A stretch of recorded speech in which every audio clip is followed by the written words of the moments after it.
Good morning, everybody. Welcome to Breakfast with the Deacons. And I can truly say Breakfast with the Deacons this morning because this morning I have my brother with me, another deacon who is sitting to my left. And I want to welcome everybody to the #1 breakfast show in the whole of the Caribbean. And hear this, we're going to go for the whole of the world just now. Breakfast with the Deacons on this beautiful Thursday, Easter morning. Deacon Mike James, welcome to the Breakfast with the Deacons. Lovely to be here with you, Deacon Derek. Listen, for the first time in a long time, I'm feeling on top of the world, you know. We have two deacons to share with you our time this morning. And what we're going to be talking about today is we're going to be talking about, you know what's happening on this Sunday coming? You want to tell them? You break the good news, because this is good news, you know. Right. And this is all about the good news. This is the good news show. Tell them about the good news. What's happening on Sunday? It's a double-barreled good news on Sunday. We're going to have the beatification of, yes, you know it, right? Pope John the 23rd and Pope John Paul II are going to become saints of the Roman Catholic Church on Sunday, the 27th, in the Vatican. Amen. Amen. I mean, we're talking big time. This is awesome good news for the whole of the Catholic Church. This is for the whole world.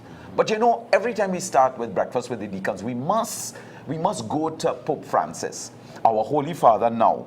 And I want to talk about quote of the day from Pope Francis. Quote of the day from Pope Francis. Jesus teaches us another way. Go out.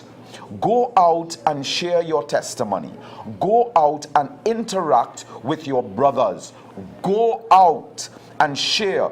Go out and ask. Become the Word in body as well as in spirit. Smoking, our Holy Father this morning.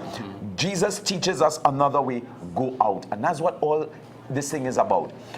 When I'm quoting Monsignor Mike de Vertay.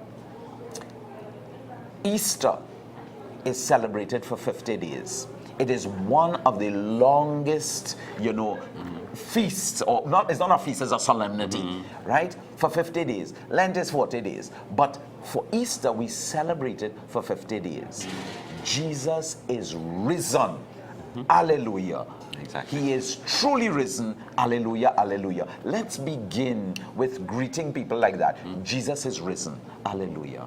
Exactly. Deacon. And we're asking questions this morning. We're going to talk about questions? Yeah. Where does this greeting, Jesus is risen, truly risen, Jesus is truly risen indeed, where does it come from? Now, we want you all to text us. Text in your answers, 680-1043. If you know the answer to that question, we have a prize for you all today. And it's going to be at Living Water Community's Grand Family Fest. You're going to win yourself a delicious Chinese lunch, which is valued at $50, right? So if you can answer that question by Deacon Mike James, text in to 680-1043, because we're also advertising our Grand Family Fiesta, which is on Sunday the 4th of May 2014, and it's 9:30 to 3 p.m. at the Princess Elizabeth Center grounds, 101 to 103 area, Peter Avenue, Port of Spain. So if you want to win a delicious Chinese lunch, right, worth $50, sponsored by the Deacons, right? Answer Deacon Mike James's question. We'll give you that question one more time. Okay. Give it to them. Where does this greeting that in some places it's done, in fact it's in some places it's done very, very much, this greeting, Christ is risen, and the response is, he is truly risen, or he is risen indeed, hallelujah. Where is this the most popular? What part of the Catholic Church is it most popular? Make it easy. What part of the Roman Catholic Church is this most popular? Amen. So you got your question of the day. Come on, win your Chinese lunch sponsored by the Deacons. Breakfast with the Deacons is the only time you get good news, We sponsor good things. Now, As normal, you know, your boy has to shout out all those who watch Breakfast with the Deacons. Listen, I'm going to have a ticker tape running at the bottom of the program at some point in time. You have to develop this because, boy, the amount of people that are watching the #1 breakfast show, the list is just growing. So, Charmaine Curtin from Four Roads, Father Bunty, I know you're watching the show, Brian Phelps from Dabadi, Jose and Barbara Salazar from Petty Valley, Heather Walcott, Norma Canterbury, Lynette Ordain, Lisa from the Sanctuary, Diane Tyler Bless, Sandra Headley, Rosalind Grant, Susan Winters, Christine St. Louis, Monica Seeley from Monrepo, Beryl Pay and Dorothy Bishop, Robin and Charlene from Monrepo, Lisa and Gabby Wickham, Elizabeth Salvador, Margarita Chapman from Westmoreland. I'm coming from a sweetbread. Right, and I'm going to bring the Holy Eucharist. I know you haven't been to Mass because you're not too well. Uncle Derek is coming. Bernadette Ross from Petty Valley, Ruth Liverpool and Jilla Liverpool Roberts, Marina Butts all the way from Toronto, Canada, Veronica from Santa Cruz, Judy Ford from Tunapuna, Glenda Sobers, Patricia Joseph, Inez, Petra Francis from Union Hall in San Fernando, Anne-Marie Moore, Joan Clifford, Helen Khan, Villa from Laissez-Fort, Alison and Roger from St. Joseph, Simon from Chagonas, Alison from New Gland, I love you. Telma from San Fernando, Yolanda Cazo from Philippines in San Fernando, Henry Harper. I have to take some deep breaths. The list is going on. So only calling half the list today. So if you heard your names, next week we're gonna talk to the other half. Deacon Mike James. We want to talk about these two incredible men that are going to be made saints. Now, you are going to be talking about Pope John the 23rd. John the 23rd. Okay, let's give us some facts about John the 23rd. Who was he? You know, he was Pope. What number Pope? You know, all these kind of things. Give us some facts about it. Okay, some little interesting facts about John the 23rd, because of course he became Pope in 1958, which is probably before most of you viewers, certainly Christophe here was not around in 1958. So he was the fourth of 11 children. He was one of those Catholic families. From 11 children? 11 children. He was number 4. Wow. And he was born to a family of what you call, peasants, agricultural people. People who were a very poor family in a place of Italy called Lombardy. Right. His father worked on a farm, but it wasn't their farm. They were what you call in the United States sharecroppers. They were sort of agricultural workers who used to work on other people's land. So a very, very humble beginnings. And another interesting, perhaps the most interesting thing about him is the fact that, when he became Pope, he was only Pope for 4.5 years, very short time, from 1958 until 1963. But the most important thing, and that is one of the reasons why you're going to hear in the canonization process of why the church has chosen him, right, is because he called this council of the church called Vatican II. Awesome. And the opening ceremony was on October the 11th, 1962, and that is why his feast day will be, we're going to have St. John the 23rd, and his feast day will be on October the 11th, which will then remind us it was the opening of the Vatican Council that has made so much difference to all the church, and especially young people, in the church who were born after that time. Right. That means now it's interesting, his feast day is on October the what? October the 11th. And here it is. 11 days after, we have the feast day of John Paul II. Do you know that? Right. So, these two popes who are going to be canonized on the same day, they have their feast days also together in October, 11 days apart. Right. Now, a little bit about John Paul II. Now, hear this. People, I am a groupie. I am a groupie for John Paul II. I have no qualms in saying that I'm a groupie. I'm going to ask the cameraman to focus on my jersey, which is just here at the foot of the table, right? Now, that is my jersey from 1985, February the 5th, 1985. Uncle Deacon Derek Walcott was part of Site Control right? So I've kept my jersey all the time from February the 2nd, 1985 to now. Not only that too, but you see this flag here? This is the flag that Uncle Derek had. I'm going to wave it a little bit because I'm a groupie of John Paul II. His visit to Trinidad and Tobago, this was the flag that I had on that day. And I've never put it down. You know what I mean? It stays in a very prominent place. From 1985 to now, I'm sticking it back here. You know what I mean? So it's awesome, you know. But let's talk about JP2. JP2, in 1978, he became the first non-Italian pope in more than 400 years. And he was born Joseph. What's your name, by the way? Mike. Your name, Mike. All right, okay. His name was Joseph. Joseph Waitia, right? Born on May the 18th, 1920. So if any of your birthdays are on May the 18th, 1920, celebrate it. It's a big day. You know what I mean? And he was ordained in 1946, right? Just 26 years after that, and he became the Bishop of Ombi in 1958 and became the Archbishop of Krakow in 1964. He was made a cardinal by Paul VI in 1967, and in 1978 he started one of the longest reigns as a pope. You know what I mean? I think it's the third longest or something like that. Third longest reign. So JP2, you know, I just follow him. You know, I did his you know, his theology of the body course. Then I did, you know, train the trainers for theology of the body. I'm pushing theology of the body. I believe that theology of the body, every single Catholic should do theology of the body. It is such a powerful teaching given to us by this great man. Lead us on a little bit more about John the 23rd. John the 23rd. Well, very interesting that John the 23rd, came after quite a long, not as long as John Paul II, but Pope Pius the 12th before, who was a very sort of, you know, you should see, more kind of aristocratic, but it was a long pontificate from 1930s to 1958. And when the conclave was meeting, I mean, now, can you guess, perhaps, you know, when you're electing a pope, you know, they have, you know, all the cardinals get there and they have a, you know, they have a vote. And, you know, in the case of Francis, it was on the, I think, the 5th ballot, very quickly. Everybody was surprised that the white smoke came out so quickly.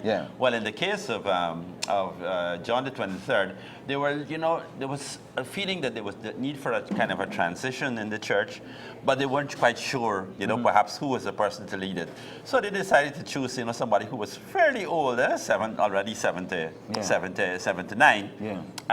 But in order to get there, they had to have a number of votes. They had 11 ballots before they came up, you know, with John the 23rd. So it was most surprising, you know, that when he was chosen. You know, the Holy Spirit at work.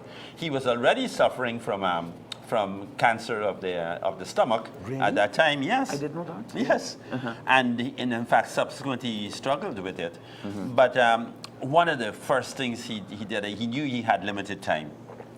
And you know, he made this tremendous announcement to have the first council of representatives of the bishops of the entire church in nearly over 100 years. To have that, nearly 100 years, about 70 or 80 years. And the previous one was in 1807, the First Vatican I. He called the council, and you know, of course, that has made a huge difference. And in fact, he's known around the world as Good Pope John. Amen. You know, in Spanish, El Papa Bueno. In Italian, Il Papa Bueno. Good Pope John. And one little interesting story about it. You know, previously when the Osservatore Romano, which is the big Vatican newspaper, would, you know, report on the popes, and they would say, you know, the following words have fallen from the august lips of the Supreme Pontiff. And you know, Pope John called in the editor of the and you know, who was the editor? He was a count, the editor. he says, no. I really don't want all this massive formality. Yeah. So he said, well, Holy Father, what shall we call you? He said, well, what about Pope John? Yeah. Or what about John? Everybody knows me as John. Wow. So I think when we see Francis, Pope Francis, Yes, yes. writing, and he just signs Francis. Francis. I mean, everybody knows who Francis is now. Yes, I mean, if you yes. don't say anything else, Yes. and you just say Francis, Yes. it's Pope Francis. Yes. And it began to be that way with John. So I mean, he started, he started something that was a change, a change in emphasis, and that so most of the things you see Pope Francis doing are things that Pope John Yes. 23rd did, Yeah. Pope John Paul II did as well. Yes. And if I can jump back to John year Paul II. John Paul II, Yeah. I mean, for example, we were just sharing with Christophe and Maria, asking them a question. Who was the first Pope to visit a mosque? Yeah. Who was the first Pope to invite Muslims and Hindus to Assisi to pray together? Wow. And I thought they were going to say, John the 23rd? John the 23rd. Yeah. No. He never did that. Yeah,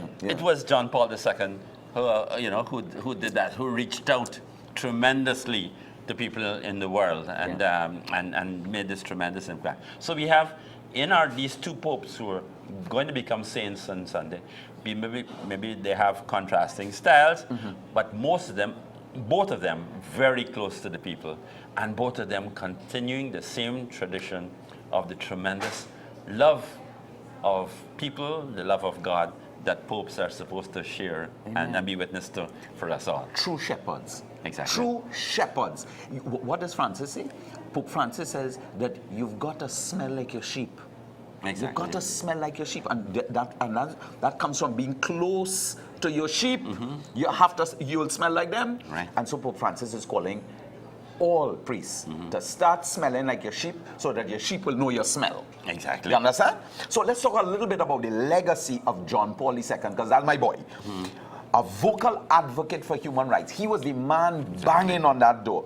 John Paul II often spoke about suffering in the world, and he held strong positions on many topics, including his opposition to capital punishment.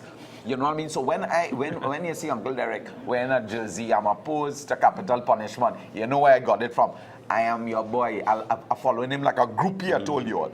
He was charismatic. John Paul used his influence to bring about political change and is credited for the fall of communism in his native Poland. Peacefully. Hey, hold on. World leaders, check yourself.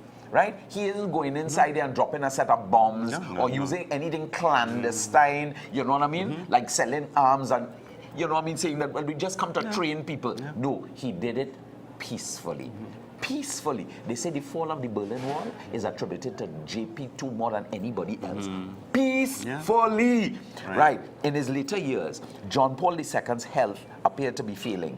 At public appearances, he moved slowly and seemed unsteady on his feet.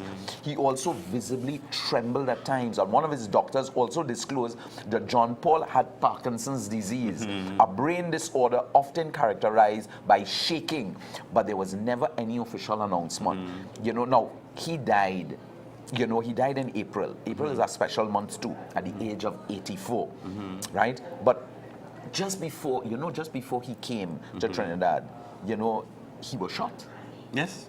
He was shot twice, not once, but twice. And he accredits Our Lady.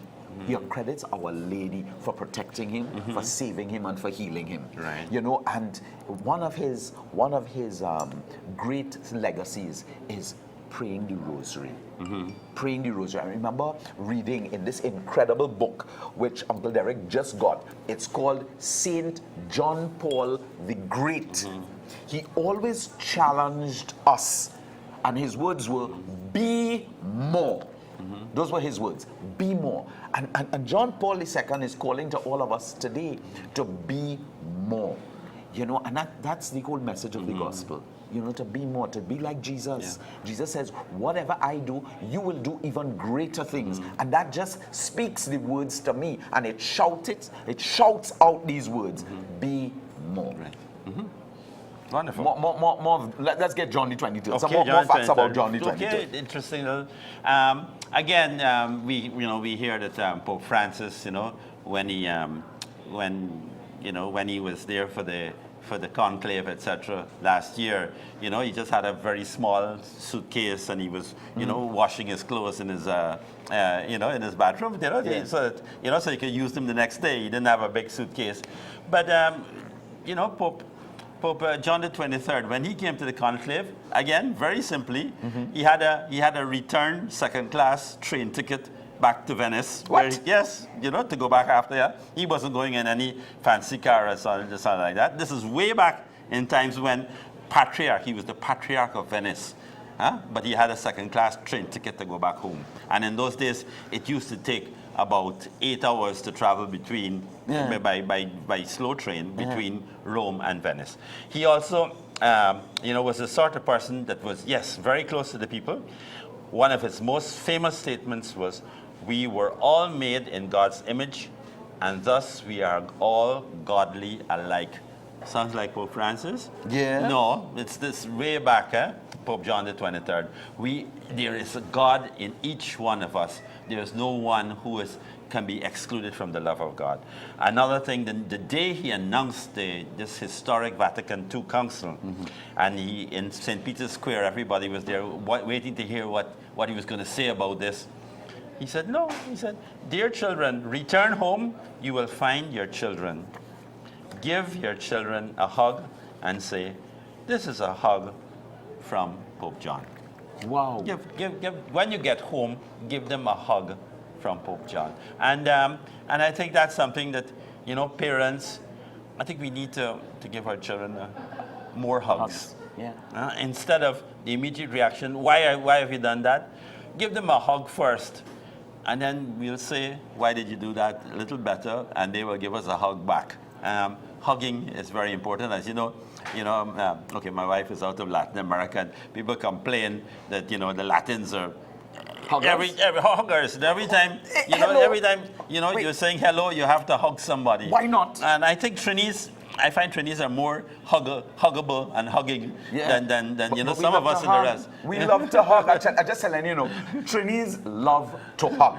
But hear this, we are going to give you all another question for another ticket here by the Grand Family on the Grand Family Fest, Living Water Communities. The second giveaway here is for a delicious barbecue chicken lunch worth $50, and this will be on Sunday, May the 4th at our Grand Family Fest. So the second giveaway ticket is this. Now here's the question.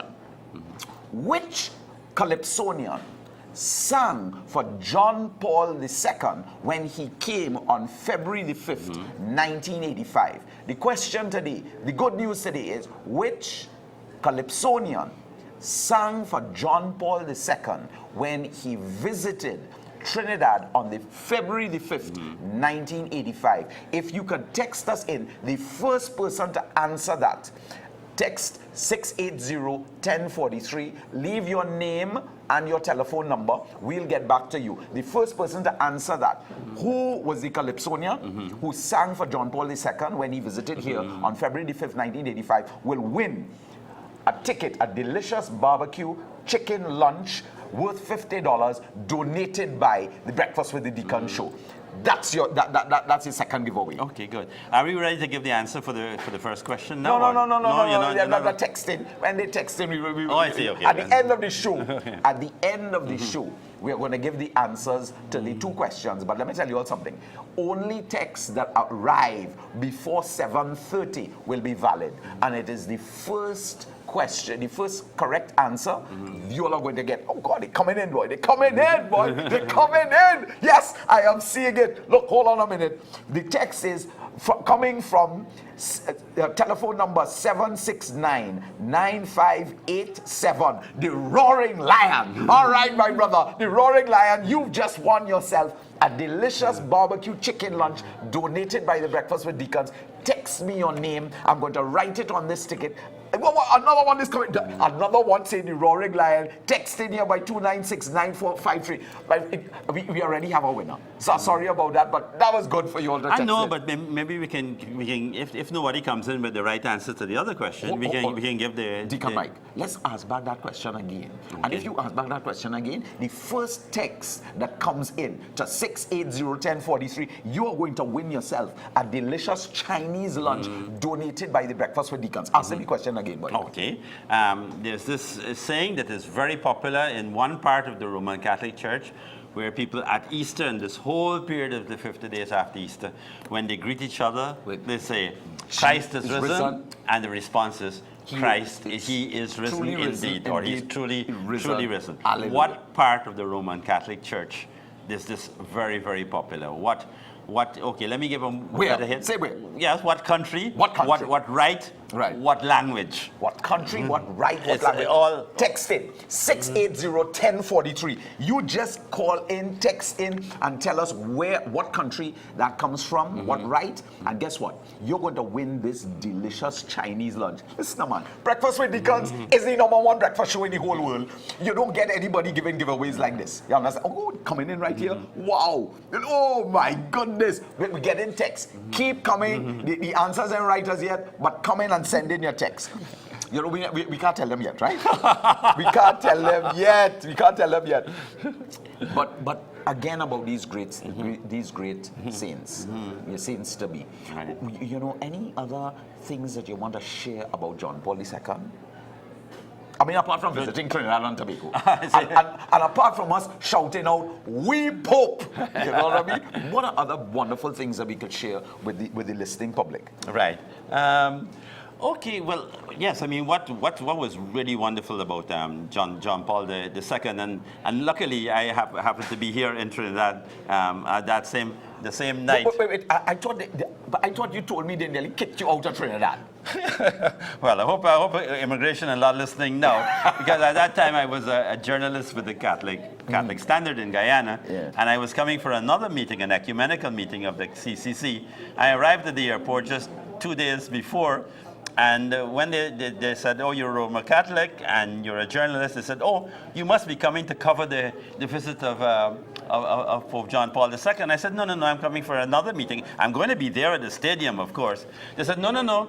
If you are a journalist and you're coming in Trinidad at the time of John Paul II, you must be coming to cover the visit. And if you're not on this list, sorry, we will have to deport you. Oh my goodness! You want to be like a convoy? Well, luckily, I begged them to try and locate Archbishop Pantin, to vouch for me. Yeah. He was in Tobago, but we got on to, yes, Father Michel de Verteuil of happy memory, and Michel spoke to the people at it was Pan Am, the airline, and they said, no, he's a bona fide journalist. He's not here to make because it was just after this attempt on the life of Pope John Paul II. Right. So they were all very nervous about people posing as as bona fide. So I was able to get in and had the real wonderful pleasure of being there in this huge, the biggest crowd that I've ever seen in my life. Amazing. At that stadium that night, which was well before, of course, the birthday of some of you, like Christophe here. Hello, let me just tell you, February is a boss month, you know. I was born in February. I was married in February. I was ordained in February. I was in the stadium in February when John Paul II came. My daughters were born in February. Hey. You know what I mean? Well, you can't want a better month. But anyway, I'm getting the wrap up. But we have one more question before we roll out here. They say that John Paul II, right, was the most widely traveled pope by far. How many trips did he actually make overseas? If you answer that, text it.